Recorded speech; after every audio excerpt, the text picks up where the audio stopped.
Jenkins, credentialed member of the media, covering the Carolina Panthers for Charlotte Vibe, aka man of the people, because I enjoy working for you all.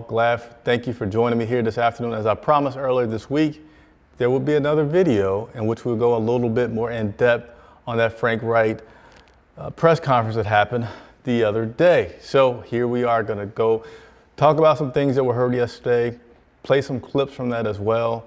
And as always, see your comments and questions that you may have from it all. And we got some miscellaneous things that we're going to talk about before we get into a lot of Frank Reich that I want to get you all updated on. And in no particular order, I'm going to go through a few news items. So don't quite get... Oh, okay. All right, so let me go ahead and continue on to the show. Sorry, my mic's a little loud there, so let me turn it down so we don't get me going too high. Frank Reich introduced his head coach. Steve Wilks didn't make it. Steve Wilks does have some good news, and that he is interviewing for the defensive coordinator out there in San Francisco. Not a bad place to be, and I'll keep you updated on that as well. Certainly a guy that's deserving of a coordinator position or higher in the NFL, because he did such a good job with this Carolina Panthers team when given the opportunity to do so. So you just have to think that he should be able to get a job elsewhere. So far, Frank Reich has, he's got to get his staff together. And hold on for 1 second. I'm actually going to play a clip, and that's going to give me a chance to go get some water, because I need some water. As you hear my voice sounding a little bit raspy. I'm going to go ahead and play this clip. I was at the press conference yesterday. What's today, Thursday? So no, it was Tuesday. So I was at the press conference a couple days ago and asked Frank Reich about what made him the best candidate for this job in his eyes. And here's his response to that question on why Frank was chosen as in his opinion, as the head coach of the Carolina Panthers. I just know this. I know there's more than one way to do it. It's not a one-man show. So I'm not trying to make it like it's a one-man show. I have very strong convictions about what I think it takes to win, what I think it takes to build a roster, what I think that vision looks like, how we play as a team, what areas that we really have to be good at in situational football, and then how to be good at those areas. But it's a collective effort.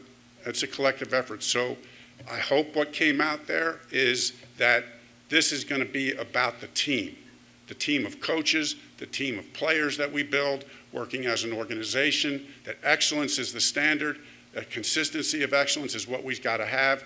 That's ultimately what we're all looking for. We want to be at the top. This is what I heard from it. We want to be at the top, not just every now and then, year in and year out. So that's what we're striving for.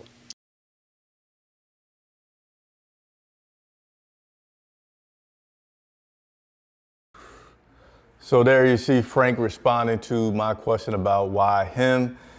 And just so you know, he's not the best person to answer that, but he went over things about what he feels is important to running a team. And it's not about one person, and about consistency. And I will say this, press conferences, when a coach first gets signed, they're always going to be good. I mean, the guy would have to be terrible for it to be bad. Their job is to introduce themselves, let you know what they want to do, but the real proof in the pudding comes after that press conference, when they go back into those meeting rooms and start talking about free agency, start talking about drafts, and we see what they actually do. You start seeing how players respond to their coaching, how players talk about their coach. That's when you're really going to get to see the fruition of what all we're going to talk about here today in terms of what Frank talked about a couple of days ago. So it's certainly going to be a wait and see kind of thing, but we're here today just to bring out the highlights. It was about a 45-minute press conference. I broke it down into about 10 minutes worth of information that I was able to get from it. So I'm going to always touch on some of the comments here and make this an interactive thing. That's why I go live so much. It's an interactive show for a reason, so I can talk to you all right? So let's go ahead and what about the turf, Chris? So I'm going to get to that. certainly going to get to that. I asked Frank Reich about the turf at the field. I said surface instead of turf. We're going to talk all about it and have some fun with that in just a minute.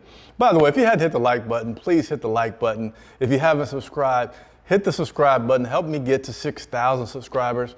And hey, super chats, always welcome. Always welcome to do that super chat and continue to help support this channel so we can continue to cover this team, to travel, covering this team and do all that we need to in order to keep you guys in the loop. I don't know what's up with my voice.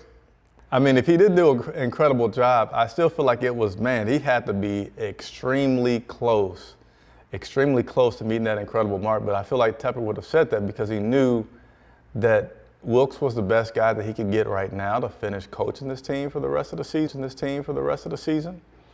But Wilks wasn't really the guy that he had in mind that he wanted for the future because he did want an offensive-minded coach. So therefore, he would say, I want an incredible guy. I'm sorry, if he does an incredible job, then maybe he can change my way of thinking and what I want to have happen.